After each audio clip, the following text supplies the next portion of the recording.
afternoon, teams, judges, and viewers online, and welcome to the quarterfinals of the Public Sector Debate Competition 2024. We're glad you could join us, including those online. And I'm Paula Shea Hastings, a communication specialist here at the TIU, and I'll be your host for this match. Now, we had intended to be more advanced in the competition, but of course we had to reschedule due to the passage of Hurricane Beryl. We know some persons are still putting the pieces back together, so we're indeed grateful, teams and judges, for continuing to participate in the competition. For the quarterfinals today, we have the top 8 teams competing for their spot in the semifinals. Last round, we said farewell to some very good teams, but such is the nature of the competition.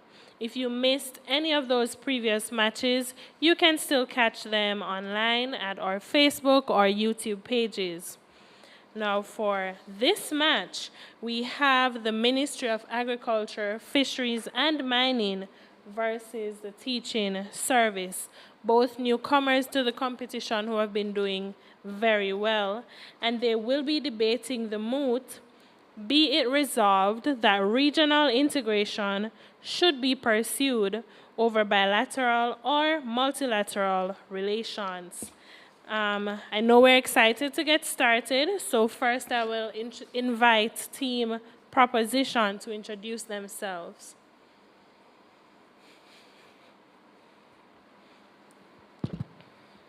Terrain Wright, first proposition speaker, team captain. Good morning, Kiwana Coleman, second proposition speaker. Daisy Dixon Gardner, reply speaker. Thank you, Team Proposition. I will now ask Team Opposition to introduce themselves. Hi, Kevon Grant. Rasheen Nelson. Tevin Cameron. Thank you, teams. And the adjudicators for today's match, as usual, are partners from the Jamaican Association for Debating and Empowerment, JADE Limited. Judges, please introduce yourselves. Thank you very much, Paula Shea. Hi, everyone. I'm Jeremy Barr. I'm the chair adjudicator for this match. Good afternoon, everyone. I'm Ravon Thomas Matthews, and I'll be one of your wing adjudicators. Pleasant afternoon, everyone. The name is Dravon Downey, and I'll also serve as a wing adjudicator. Thank you, judges. The teams are familiar with the rules, so let the debate begin. Over to you, judges, and good luck, teams. Thanks again, Paula Shea. All right, so I know you're familiar with the rules, but some persons watching on social media or on television might not be so familiar. So here goes. The fundamental rules, important ones. Your speaking times. You have, if you're the first speaker, you have 7 minutes. Second speaker, 6 minutes. Then we're going to pause for a minute, a period rather, of cross-questioning. Then we pause, so we move on to a period of cross-questioning. Then we pause for 1 minute after the period of cross-questioning, after which we engage in the reply speeches. All right, of note, the first 2 speeches on each time have what we call protected minutes. So the first minute and last minute are protected. You'll hear when you've spoken for 1 minute by an audible sound of a bell, and then you'll hear another ding of that bell to signal that you have 1 minute to go. When you're out of time, you'll hear 2 dings of that bell, and then 10 seconds additionally, you will hear continuous dinging of the bell. Teams, do you have any questions? Not just yet, indeed. All right, so ladies and gentlemen, I now call upon the first speaker from the proposition team to open the debate. I think that's the Ministry of Agriculture and Fisheries and Mining as well.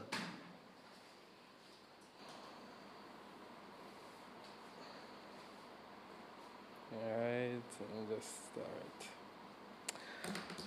Okay, so today we are here to assess tools of foreign policy to determine which one has the greater value. But before we proceed further, it is imperative that we define the key terms that will guide our discussion. So first is regional integration, which refers to the various types of cooperation among countries within a specific geographical region aimed at developing mutual gains in economic and social development, reducing conflict, and increasing stability. It is not limited to physical location, but also includes socio-economic groupings. Bilateral relations refers to the formal and informal interactions between two nations, encompassing political dialogue, economic cooperation, and cultural exchanges. Multilateral relations are the diplomatic, economic, and cultural interactions among three or more sovereign states facilitated through international organizations, treaties, and agreements. Pursued means to seek or to attain or accomplish something. So, Mr. Speaker, our understanding of what the Moot is suggesting is that we are to pursue the more targeted approach embedded in regional integration as opposed to general bilateral or multilateral relations. We must understand that the Moot clearly provides this comparison as the depth and specificity implied in regional integration are much greater and defined than that which pertains to multilateral or bilateral relations. So, Mr. Speaker, as the first speaker, I will outline the fundamental benefits of pursuing regional integration over the other tools of foreign policy, specifically concerning economic development and international advocacy. My second speaker will show you how regional integration has an unparalleled ability to strengthen the peace, security, and social cohesion among multiple members within a region. So we will utilize context of developing countries or even Jamaica from time to time as key examples. However, we aim to present a balanced picture showing how this policy principle is conveying tangible and sustained benefits to regions and individuals globally. Point of information. Accepted. You're saying that your definition does not limit a region to geographical location. So are you then proposing a bilateral or multilateral approach? No, the definition of region can also encompass economic groups as well. Those are also considered as regions. Moving on, Mr. Speaker. So the terms multilateral or bilateral relations as categories are general and imprecise, while regional integration involves structured, inclusive actions and initiatives among countries that are serious about development cooperation and for whom the philosophy of strength in unity is the guiding principle. Regional integration, by definition, Mr. Speaker, encompasses economic cooperation, political integration, social integration, and security integration. Mr. Speaker, the two primary multilateral organizations in the world, the World Trade Organization and the United Nations, are comprised of strong, coordinated regional groups for whom the collective advocacy afforded through the group configuration offers an undeniable advantage by strengthening their influence and advocacy.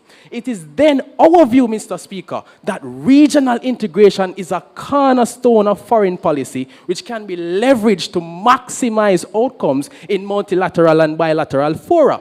So to pursue this over other multilateral and bilateral relations is to apply the understanding that regional integration confers a multiplier effect regarding the benefits it provides in these spaces.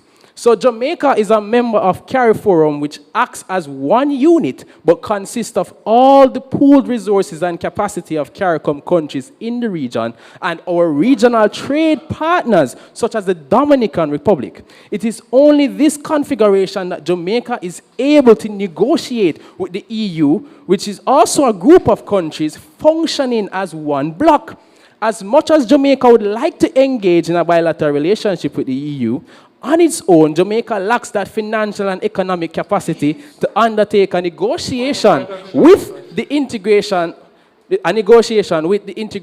as opposed to general bilateral and multilateral relationship. However, within CARIFORUM, Mr. Speaker, Jamaica now has market access to the European Union for duty-free entry for everything but ammunition, and for what in return? An even voluntary spread of propositions contributed by different countries across the region, sharing the burden and contributing as they can to the regional package for the EU. Simultaneously, Mr. Speaker, Regional integration strengthens negotiating power by providing a unified front. So Jamaica, as a single member of the World Trade Organization, has far less influence in shaping of multilateral outcomes than it would as a member of a specific group configuration. For example, Mr. Speaker, Jamaica speaks as CARICOM when on the World Trade Organization platform. And prioritizing regional integration, therefore, strengthens one's advocacy in multilateral fora and enables otherwise weak and vulnerable states to find their voice against other unified forces in multilateral spaces. So, Mr. Speaker, this moves directly into our second substantive. Regional integration is a catalyst for development. It is built on shared goals, context, and issues. It is this unity in context that propels states to collaborate to build policies and systems to solve their problems, meet their objectives, optimize their resources, and maximize the benefits of their people. Why? The honest truth, Mr. Speaker, is that no one truly knows the value of food more than a starving man. Therefore, in the context of developing countries and the Caribbean, no one truly knows the struggles that these countries face but themselves. Therefore, they are their best help. How does it work? Well, regional integration is not self-centered, as it demonstrates a greater level of inclusivity as countries in a region are treated as a collective as opposed to one single independent country, providing equitable opportunities for all the countries belonging to that region, which is an advantage that wouldn't really be possible in the context of bilateralism. Therefore, it catalyzes development among member countries by providing opportunities for trade, investment, and the establishment of institutions for sustained developmental gains that impact multiple generations. Mr. Speaker, even the World Bank recognizes that regional integration is the desired objective of developing countries, Mr. Speaker. The picture is quite clear. Even you can hear it, you can see it. And with that, the proposition pauses. Thank you very much. First speaker from the Ministry of Agriculture, Fisheries and Mining. We now call upon the first speaker from the teaching service team, Team Opposition, to open their team's case. Here. Mr. Speaker, I'm not going to challenge much of the definitions except for one very important thing that they are dodging around in our point of information. It cannot be properly considered regional integration if it transcends geographical space. By definition, for there to be regional integration, there must be some commonality having to do with geographical space. In fact, if it transcends the geography of the agreement and the collaboration, then it is now a multinational or a bilateral sort of agreement. And so we think that the proposition is actually arguing for bilateral and multinational agreements over this idea of regional integration. What made it worse was their example of CARIFORUM. CARIFORUM is literally a multinational or bilateral agreement between states that are in the Caribbean and in Africa, so that they can get access into another deal of a multinational nature with the European Union. So I fail to understand the point that proposition is trying to make here, right? And let us take the next best quote that they're going to give, that there is strength in numbers. But I'm going to ask you, Mr. Speaker, what strength is there in a club of poor countries? Look at Jamaica and the Caribbean economy. Nobody creates these connections to bond together around some campfire and talk about our struggles together as people. Every single institution, every single nature entertains agreement conversations for the purpose of leveraging the benefits of the persons they are grouping up with, so that their standing can be better. And so if you look at the Caribbean nation and the Caribbean region, it's just one bag of poor people, and they want us to band together as a bag of poor people to compete in the global economy and the global market. That is nonsense, On that point, Mr. Speaker. On the contrary, however, by their own argument with the CARI Forum, there is much more advantage when you bond with the bigger players in the global economy, such as the United States, such as China, and they mention EU and stuff like that. In other words, we buy their argument. The point of integration and the point of all of these agreements is to satisfy 5 key things: economic growth and trade efficiency, political and security stability, cultural and social integration, infrastructure development, environmental stability. Yes, all of that is true. On that point. But you don't, I'll take you in a moment, but you don't achieve it if you are trying to join together with the people who themselves don't have it and themselves don't have a blueprint to get there. What we do instead is to align ourselves with those bigger players who can take you there. And I will give you numbers and examples of Caribbean states who don't even try to regionally integrate. Why? Because they have lasting and good relationships with the bigger players in the economy through multilateral agreements. Go ahead. And that is exactly the problem, Mr. Speaker. We are in fact saying that poor people should band together because it leads to a greater level of self-sufficiency. All right, thank you. So let me address that once again. The best example of some regional integration that has some semblance of working is EU. But look at the EU.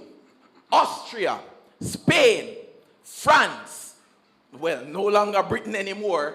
One bag of rich country. One bag of countries who are wealthy and powerful all by themselves. And that is the reason that is probably the only existing regional integration that is thriving to the extent that there's no problem.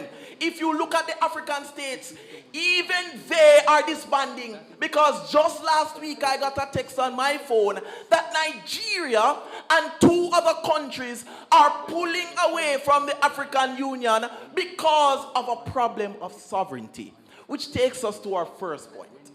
The problem with regionally integrating is that you must give up your ideals for the collective sake of the union. And this is why it's a problem. Take, for example, Cayman, who is doing very well. But a part of why they're doing very well is that they have an unpopular policy. Them not tax them people. What do you think happens when they decide to join with the rest of us who have a vastly different fiscal policy, directive, and philosophy? They will be forced to give that up. And so, while they might contend that it serves the union better, the people in Cayman themselves begin to lose their own identity and must now give up the things that were working for them by themselves. In fact, this issue of sovereignty is a part of the reason why Britain opted to exit its own regional integration. Because the people were convinced that given the fact that England was now in a serious financial bind, they needed to enter into agreements that would help them out of it with other nations outside of the EU. But because of the requirements of regional integration, it prevented them from being able to engage in those conversations simply because it was not consistent with the overall idea of the union. And so regional integration has this negative impact on sovereignty that integration or collaboration with other nations don't have that kind of impact. In fact, if the impact does exist, it's very minimal, but you have way more control about the possibility of that because you are intentionally opting to enter into agreements with people that you decide you want to work with, whereas you don't get that with regional integration. Mr. Speaker, look at this. U.S. Virgin Islands, GDP 96,000 US. St. Martin, Dutch part, GDP 41,000. Puerto Rico, 39,000. The Bahamas, 36,000. Jamaica, the strongest of us, way down there at 9,000, 6,000, sorry. Why am I mentioning this? All of those states that I've mentioned do not regionally integrate. They are all aligned directly with France, Netherlands, US. There is greater quality of growth when you engage multilaterally, bilaterally, and freely. Thank you. Thank you very much. First proposition speaker from Team Teaching Services. Ladies and gentlemen, the debate continues now with the presentation from the second opposition speaker, Ministry of Agriculture, Fisheries and Mining. Hear, hear. Hello, everyone. It is an honor to address the esteemed gathering on a subject that holds immense importance for our collective future. Be it resolved that regional integration should be pursued over other bilateral and multilateral arrangements. Let me go ahead and state that regional integration can also be used as a form of bilateral arrangement with other groups, as the group can speak as one unit. And so when you're saying that the poor countries are bonding together, what the proposition is saying is that we can come together and support each other to be a unified voice in other arrangements. And as in an increasingly interconnected world, the frameworks through which we engage in trade, diplomacy, and cooperation significantly shape our economic and social landscapes. While bilateral and multilateral arrangements have their merits, regional integration offers unparalleled advantages that can lead to more sustainable and inclusive growth. My delivery will outline the social and security benefits to be derived from the prioritization of regional integration to further demonstrate why this should be pursued over other bilateral and multilateral relations. Mr. Speaker, it is critical that this House notes that regional integration, firstly, enhances economic synergies and strengthens political and social cohesion. Mr. Speaker, this is the era of regionalism rejected, as there is no absence of statistical data pointing to the proliferation or regional integration for resilience and development. Groups of countries are actively advancing their developmental agenda. This includes configurations such as the African Union, the EU, and the ASEAN group. And of course, countries prefer to engage with countries as a bloc or a single unit, as I have mentioned before. In applying this approach, the interests of these groups can be prioritized, as they may be more vulnerable within a wider scope of multilateral relations. Actions such as removing trade barriers and social economic well-being of their other members. This not only stimulates competition and innovation, but it also attracts investments, driving economic growth and job creation. One of the most recent and transformative agreements is the African Continental Free Trade Area, AFCFTA. This agreement, brokered in 2019, is a continental agreement that aims to create a single market for goods and services, facilitate free movement of people and capital, and promote industrial development and economic integration in Africa. My second point, regional integration enhances greater resilience to external shock. Take, for example, the passing of Hurricane Beryl. In an era of global uncertainty, regional integration enhances resilience to external shocks, economic crises, natural disasters, and geopolitical tensions that can have profound impact on individual countries, especially the smaller, vulnerable countries. Allow me to highlight exactly how regional cooperation can significantly enhance our capacity to withstand and recover from these formidable challenges. Countries within the same region share geographical, cultural, and climatic similarities. This allows for more tailored and effective disaster preparedness plans, joint early warnings, shared emergency response teams, and coordinated training exercises, which are more seamlessly implemented within our regional framework. Moreover, in this era, it is the multilateral and bilateral partners who are insisting on routing financial aid and support through regional institutions, with the understanding that the transparency, speed, and efficiency of resource mobilization efforts are optimized through this medium. Meanwhile, aid from distant countries and diverse groups often faces logistical challenges, custom delays, and coordination issues, which can hinder timely assistance. Please take me. Go ahead.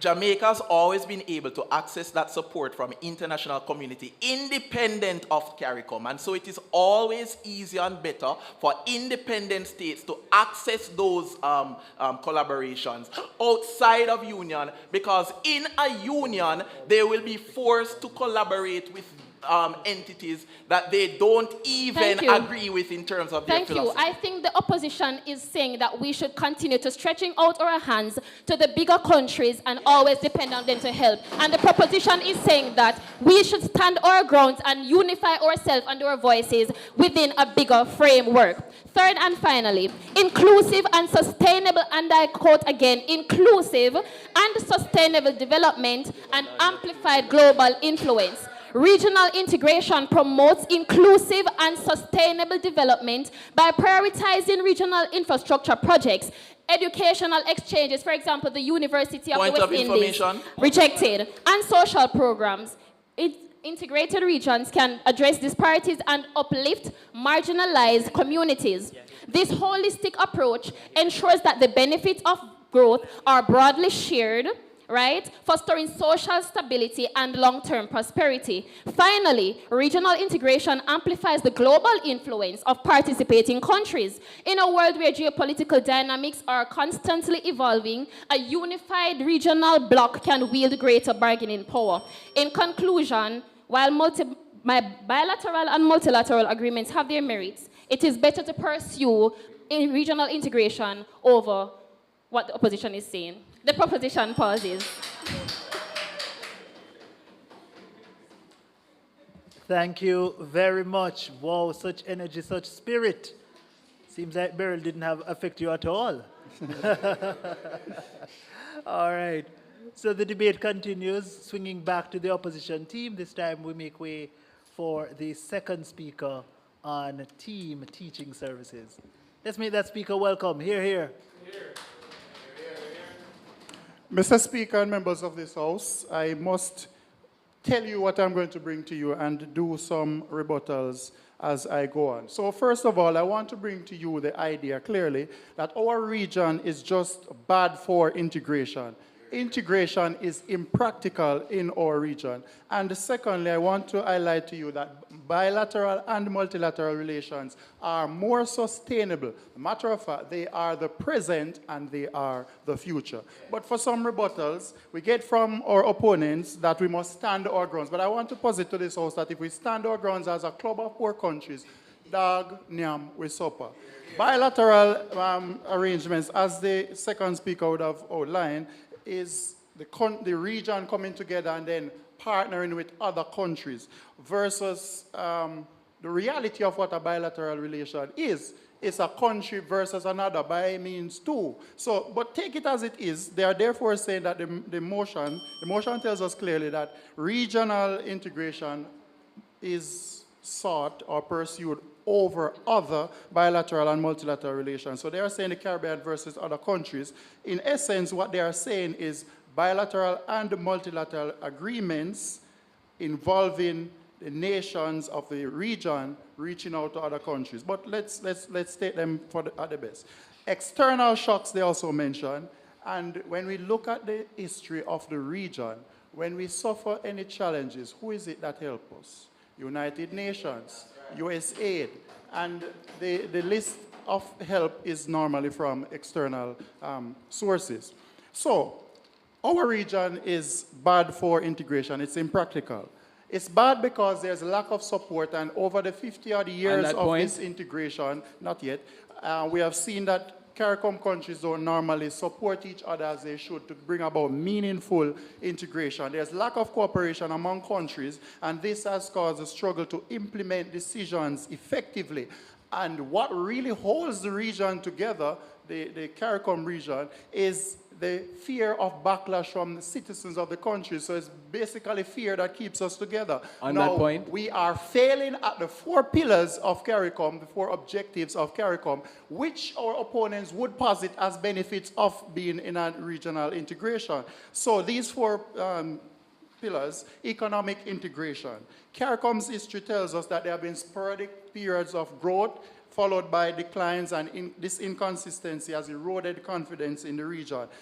On the issue of social and human development, we see where Caribbean countries are playing border patrol. Nobody wants anybody in their country, so that level of human and social developmental sharing is not occurring. Foreign policy, what we have is not an established foreign policy as to deal with the outside world. We have agencies that work together in the region, but no effective foreign policy. You also posit that security is a part of this, but security in our region is word of mouth.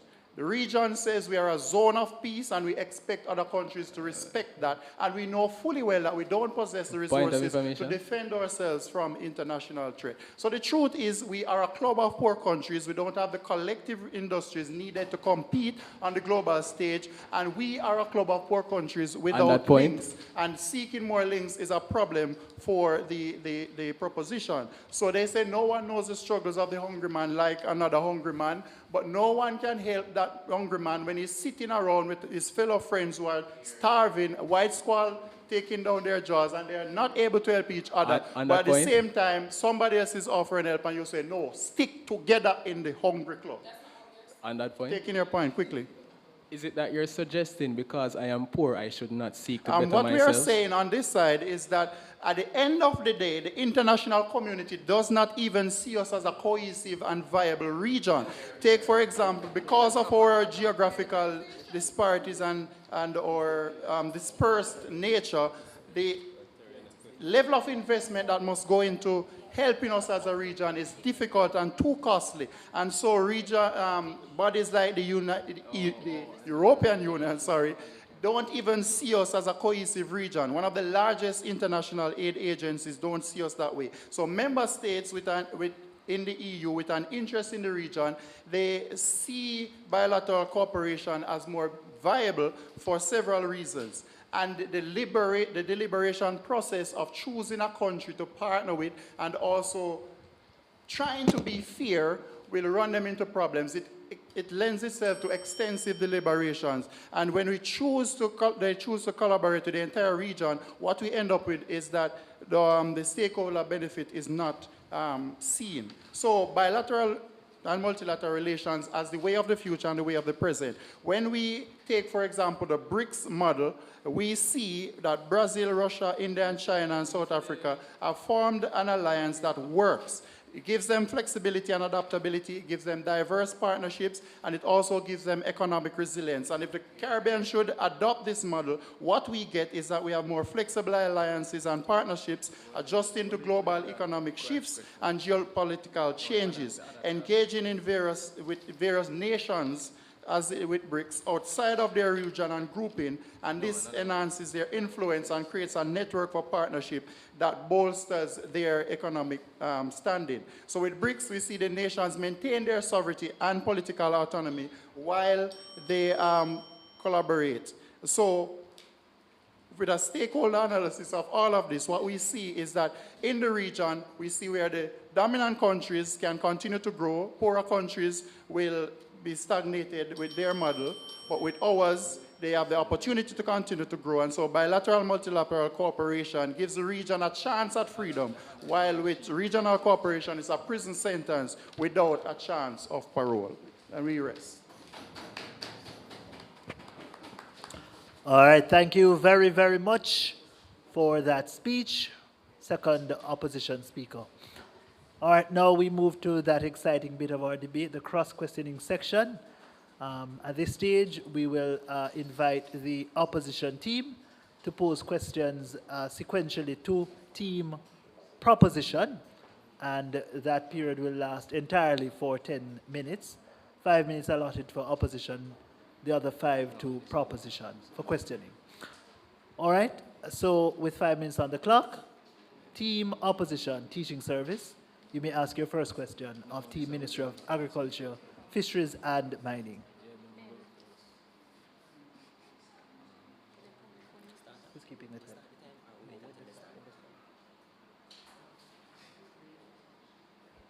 Team Opposition?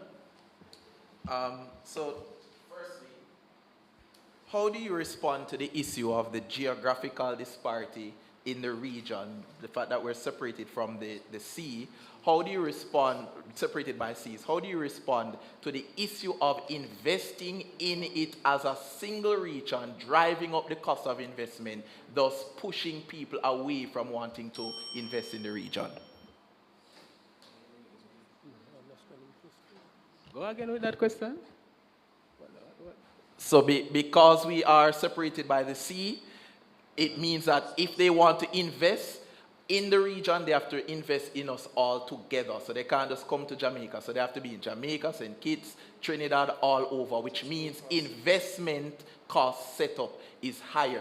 How do you respond to a situation like that? Well, the reality is, regardless of the fact that the cost may be higher, the outcome of the investment would definitely worth that volume of investment, because we recognize that integrating regionally, the benefits that we derive from that model far outweighs just a regular bilateral or multilateral relationship. So we feel that if we want to grow as a region, if we want to develop, then we have to invest. There's no going around it. That's just the truth. All right, a follow-up to that question. The question is gaining at how do you respond to the issue of outsiders who may want to invest in Jamaica but can't because the investment needs to be of such that it impacts the entire region. Because of that, it deters investment. I get your question. So I have 20 seconds to ask, right? Right. So then, how do you respond to that deterrent to investment? The reality is, Mr. Speaker, not because there exists regional integration means that a country cannot choose or a group cannot choose to do a bilateral relationship with another. So there's no rule or there's no limitation to say that because regional integration exists, then there's no bilateral or multilateral relationships. That is not the case. What we are saying on this side of the house is that in our context as developing countries and as developing states, it is better for us to prioritize regional integration as opposed to just the bilateral and multilateral relationships. All right, in your world, how do you balance regional commitments with the need to maintain flexible and strategic global partnerships for each individual country? Go again. Your world, how do you balance regional commitments, as you emphasize, with the need to maintain global strategic partnerships? All right. So in a situation like that, the reality is that our regional development goals would undoubtedly have to take precedence. But this does not mean that we will neglect the relationship that we have on the global platform, right? That is just the truth. If you are married, you have obligations to your wife first and foremost, but that doesn't mean that you don't maintain your relationship with your friends. You just have to figure out a mechanism or a metric that is able to create that balance. So this marriage that you have proposed, we still don't see the benefit of this marriage, so we are afraid of entering into the marriage. You don't see the benefit because you have this mindset that you must remain dependent on the bigger countries. You cannot see the benefit of regional integration if you are not willing to grow and become self-sustainable. You will forever remain dependent on those who are more wealthy than you, so you are at their mercy. What happens when they decide to not support you anymore? What do you do then? I want to continue with this question. The question is, how do you compare the ability to strike that balance where you have to serve the interests of the region while at the same time preserving the agreements with international partners? Is it not better and easier to do that when you have as your focus wholly those international agreements. The reality is the right thing to do is not always the easiest. So for us to focus on multilateral and bilateral because it has a perceived ease of doing, to me, does not hold that much weight or value on the motion. We are saying that regional integration far outweighs, the benefits that we get from regional integration far outweighs what we'd see through simple multilateral and bilateral relationships.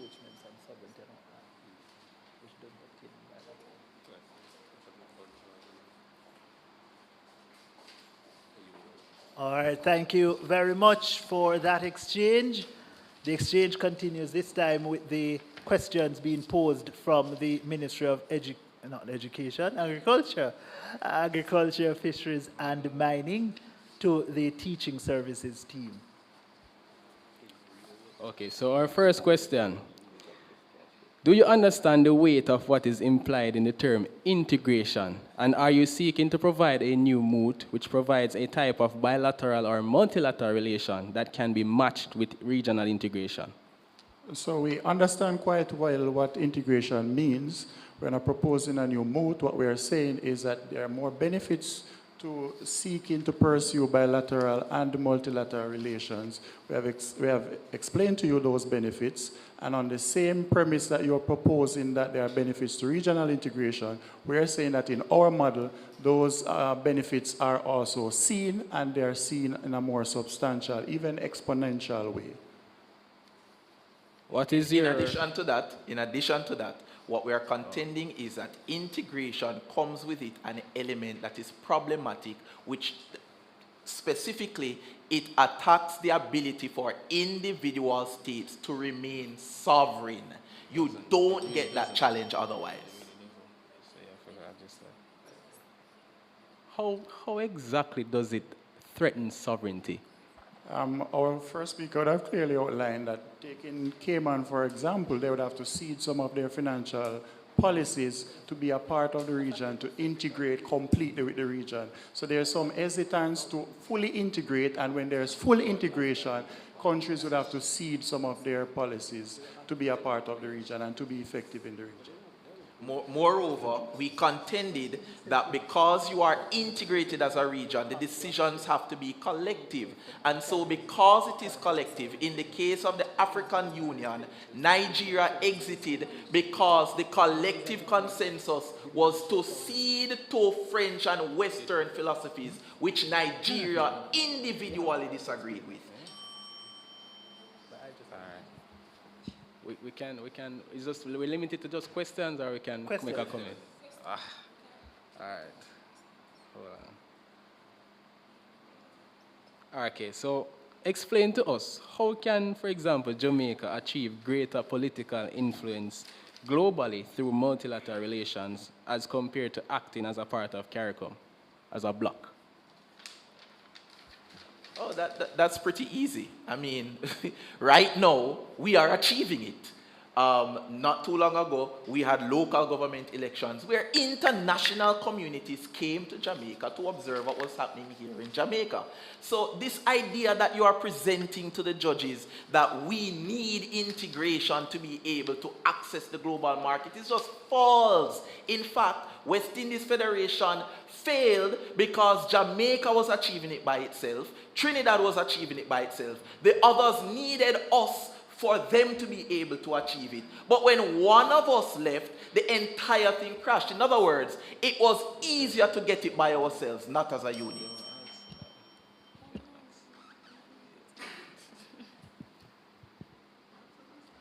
Okay, so I understand that you're saying about sovereignty and so forth, but do you believe that based on regional integration that even though their sovereignty is shared, do you believe that if they come together, they will have more impact on a global platform than by themselves? No, categorically no. Look at the Caribbean region.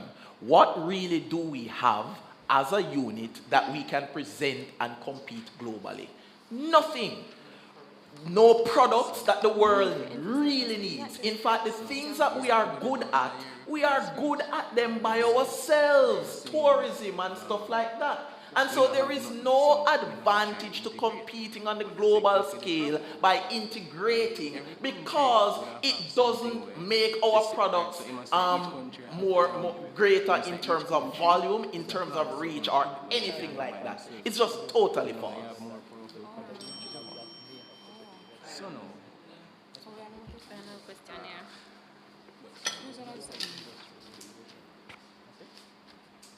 All right, thank you very much. Yes, we have a Oh, so we have another question. Go ahead. Finished? All right. So with that, we've come to the end of the cross-questioning section. We're going to pause for 1 minute now to allow you to refresh yourselves, gather your thoughts, and get ready for the exciting reply speeches. Your 1 minute begins now.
Just when I was beginning to enjoy the music, we're out of time.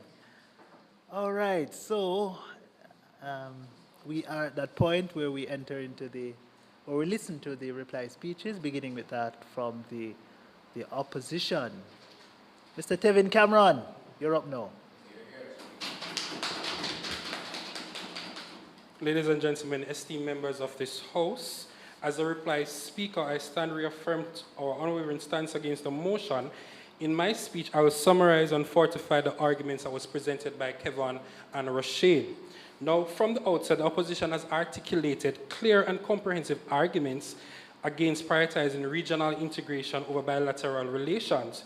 Our position is rooted in the belief, Mr. Speaker, that the complex realities of the Caribbean demand a more nuanced and flexible approach, and we must prioritize bilateral and multilateral relations to ensure economic stability, political sovereignty, and economic sustainability.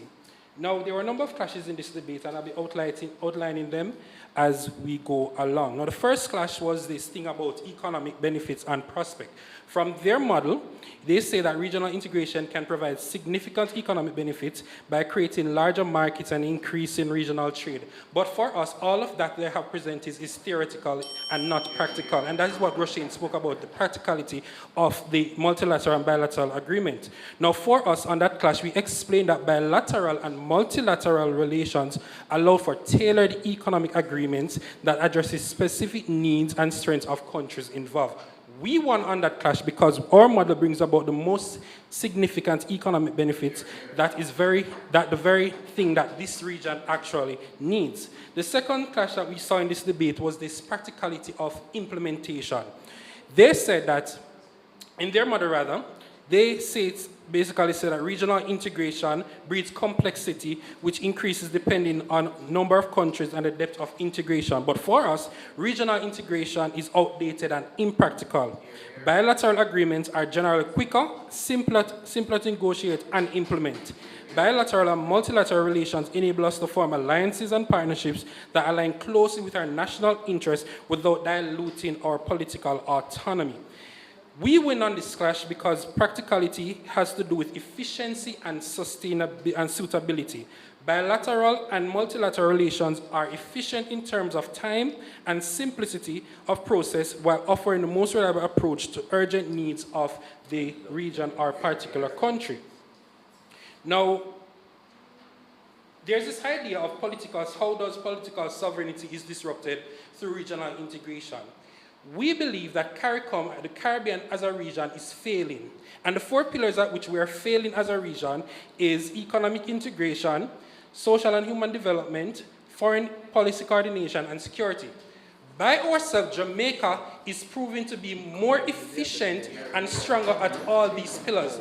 Just recently, the World Bank said the Caribbean will grow at 2%, and Jamaica by itself, they projected to grow at 2%. So you see that we are growing as an individual country and not as a region when it compares to the region. So, Mr. Speaker, what have we said in this debate? We have stated that, yes, there are more benefits out of bilateral and multilateral agreements than having to do with regional integration. Multilateral relations typically offer more comprehensive benefits in terms of global standards and addressing international challenges. Bilateral relations offer more tailored and specific benefits to the countries that are involved. Now, we won this entire debate because comparatively, bilateral and multilateral relations are more tailored and exponentially more successful than regional integration. Regional integration of countries of the region deserve tailored partnership with the highest yielding benefits. That is what we get from bilateral and multilateral relations. In conclusion, the opposition has clearly demonstrated that prioritizing bilateral and multilateral relations over regional integration is essential for the Caribbean's future. The opposition's approach to economic stability and growth ensures a more robust adaptability and equitable economic environment, protecting our nation's interests and promoting long-term prosperity. The question in this debate is, who has the better outcome for the region? For them, for the most part, theoretical benefits and limited prospect. But for us on the opposition side, we have said multilateral and bilateral are practical, proven, suitable, and efficient benefits and prospects for the region. The government on this side have failed to address critical questions of economic imbalances, political concessions that my first speaker outlined would came and have to put aside their political and their economic policies for the region. Our approach not only addresses these concerns, but provides a pragmatic and forward-thinking framework for Caribbean prosperity, and the opposition rests our case. Thank you very much, Opposition Reply Speaker. We now call upon the final speaker in our debate, the Proposition Reply Speaker. Let's make that speaker welcome. Hear, hear.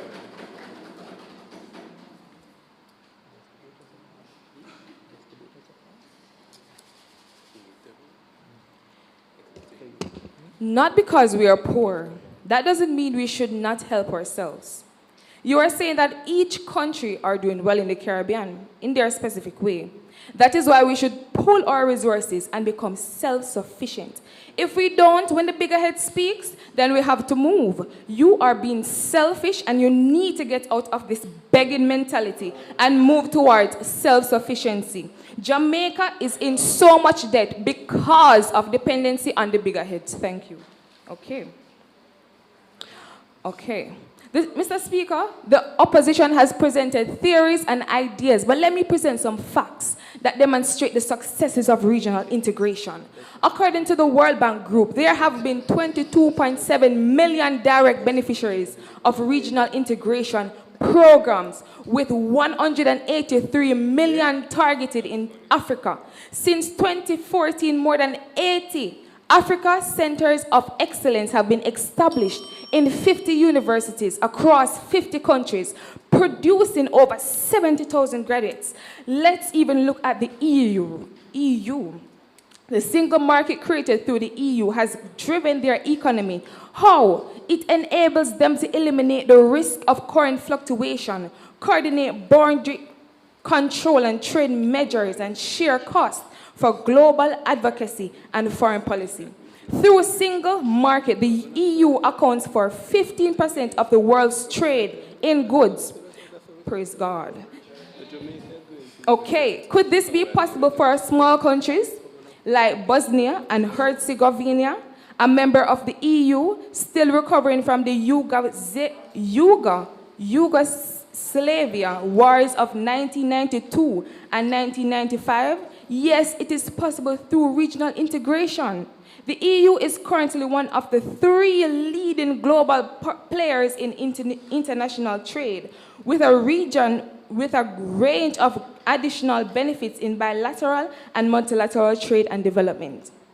Mr. Speaker, while the proposition acknowledges that multilateral and bilateral arrangements can supplement a country's foreign policy, we emphasize that regional integration should be the primary approach, as it delivers results that encompass both bilateral and multilateral relationships.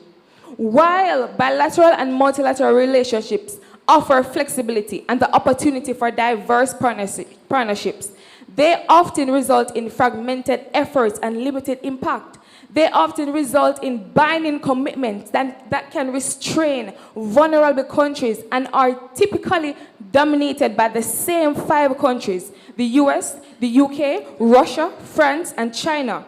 These forums often produce disastrous impacts and take decades to be reformed. For example, Jamaica lost its ability to provide critical support to its agricultural sector in 1997, and decades of negotiation have not even up to this day restored those rights. However, through regional configuration, we have been able to enforce more favorable measures to protect our sectors. Even the multilateral system recognizes the importance of regional agreements in restoring rights removed at the multilateral level. Regional integration provides a comprehensive framework that maximizes the potential of collective action. It fosters economic growth and stability by pooling resources, harmonizing policies, and creating larger and more efficient markets. This attracts foreign investment and enhances the region's competitiveness edge globally. We acknowledge that regional integration requires sharing sovereignty. However, this shared power brings enhanced economic growth, security, and global influence, far outweigh the drawbacks. By gaining influence through regional integration, member states can address global issues more successfully, giving them a collective voice in international affairs and the ability to negotiate from a position of strength. The opposition raises concern about over-reliance on the regional market. However, it is crucial to avoid dependency on countries outside the region. By building regional resilience and interdependence, we can address problems internally and leverage regional strength for a more robust economy. Remember COVID-19, they closed their borders they closed their borders on us. It was the 25 by 2025 initiative through CARICOM that bailed the region out of that distress. We need to get out of this mentality of begging. And you're talking about equality. Policies and framework, just like any ordinary organization, policy and framework must be established to ensure order and maintain equality, accountability, transparency. Thank you. Thank you very much. That's the third speaker from Team Proposition, the reply speaker. Thank you very much, ladies and gentlemen. And I turn over now to Ms. Paula Shea to take us to the close. Well, to the pause, really.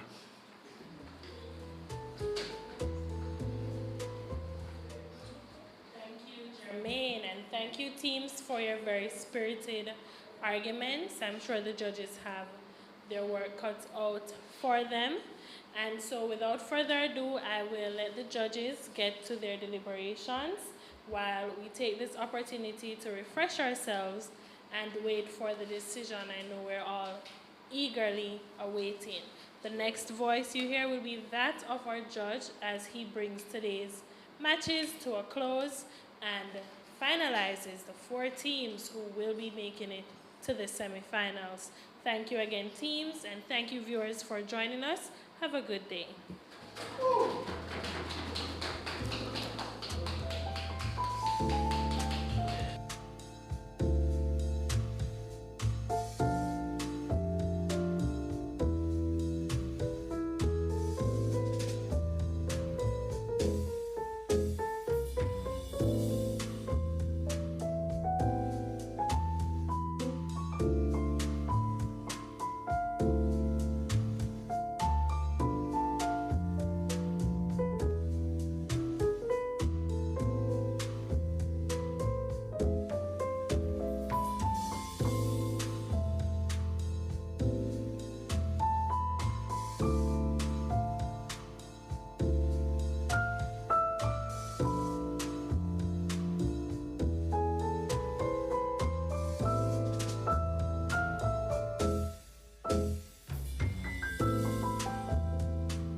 Welcome back, ladies and gentlemen. It's now time for the oral adjudication report. We've just been entertained with a fascinating and fantastic contest between two teams, the team from the Ministry of Agriculture and Fisheries, as well as Mining, and the team on side opposition, that team being from the Teaching Service. And the contest that they were grappling with had to do with whether or not it is better for us to pursue bilateralism, multilateralism, as opposed to regional integration. And the debate started in an interesting fashion. Team Proposition, as the Ministry of Agriculture, told us that their conception of regionalism encompasses countries engaging in integration and interactions because of economic and social similarities. That is not just limited to geographic proximity, but it's more than that. It's a lot of other things, economic and otherwise. And we thought as judges that this is an interesting take, and so we listened for a bit more engagement on that. And interestingly, as we had anticipated, we got some contestation, some challenge to that kind of definition of regionalism from the first speaker on team opposition. He tells us that regionalism really necessarily has to be about geographic proximity. Yes? And he gives some justification as to why that is so. At this point in the debate, we see a definitional challenge setting up, and we were intrigued. We, though, were a little disappointed at the lack of responsiveness from team proposition to the challenge put forward by team opposition to what we conceive regional integration to be. And so in as much as we felt that there was a better, deeper explanation of regional integration as it relates to geographic proximity, we felt that that particular contest or clash goes to team opposition. Now, the debate continued. We got ideas justifying regional integration, that countries that are similar economically or otherwise, as team proposition puts it, benefit more because when they collaborate and work together as a singular unit, they are better able to engage the developed world. So I think at that point we're talking about nation states like SID nations, small island developing states. We're talking about CARICOM, for example. And when CARICOM collaborates, CARICOM is better able to agitate for its interest collectively to the bigger powers of the world.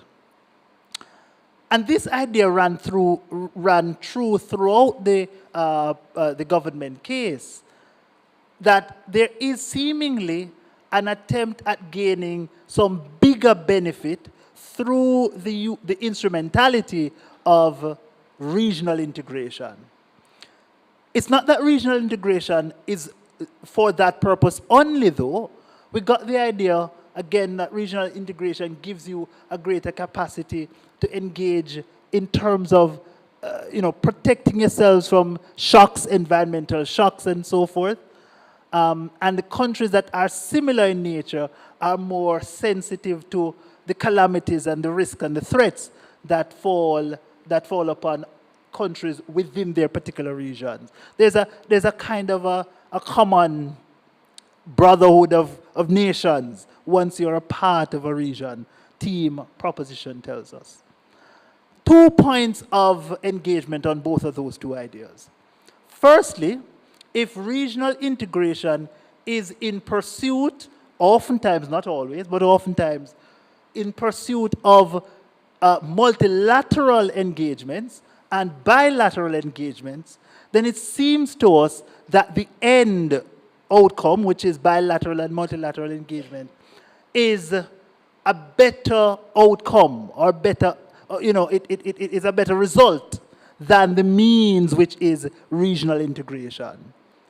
And so that leads us to believe that setup, that analysis coming from team proposition, And that idea came to us, that response came to us from the first opposition speaker, continued in the arguments from the second opposition speaker, was an idea that we felt one team opposition, that particular contention.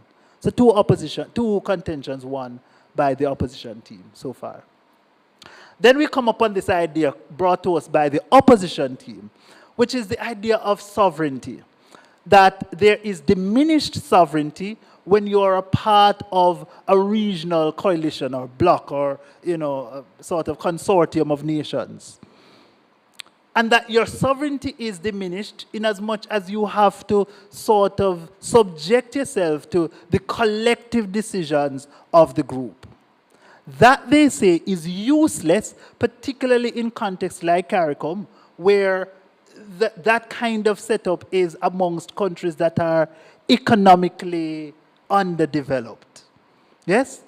And they say it is remarkable, insightful even, that the only regional integration group that has worked globally is the European Union, because they have the economic capacity and the means to sustain that regionalism, to which we don't get an appropriate response from team proposition.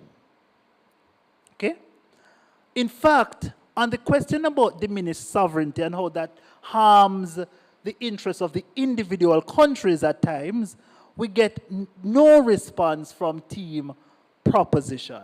And so that again is concerning. That point again goes to the opposition team. So ladies and gentlemen, at the end of the match, the scores are as follows: 257 points to 277 points. The winner of this match in the public sector debate competition 2024, quarterfinal round, moving to the semi-final round, is a team teaching service, team opposition.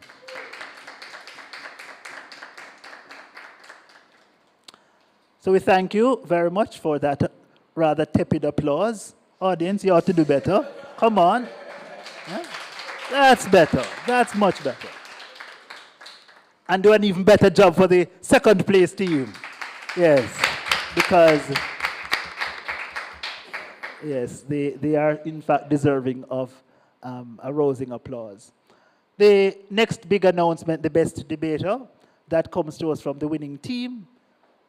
We had a bit of challenge as a panel deciding who that should be.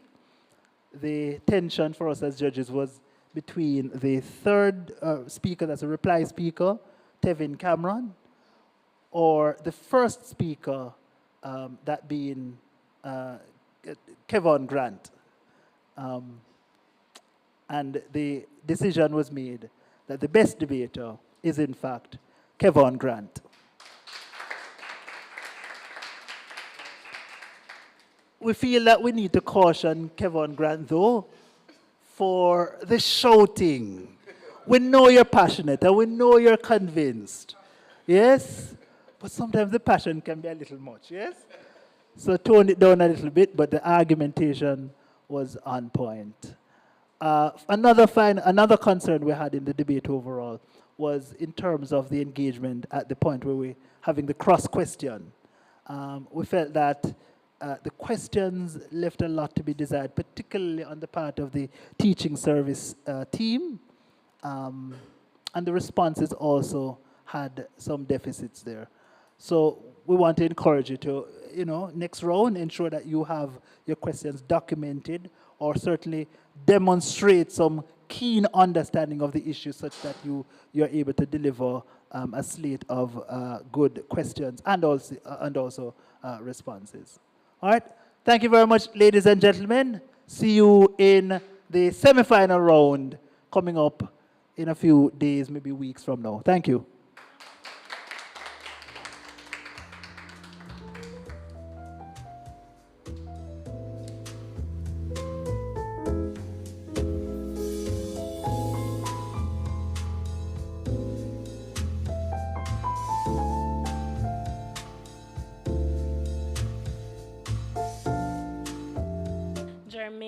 And Kevon, we actually have a special prize for you as the best speaker, so you can join me at the front.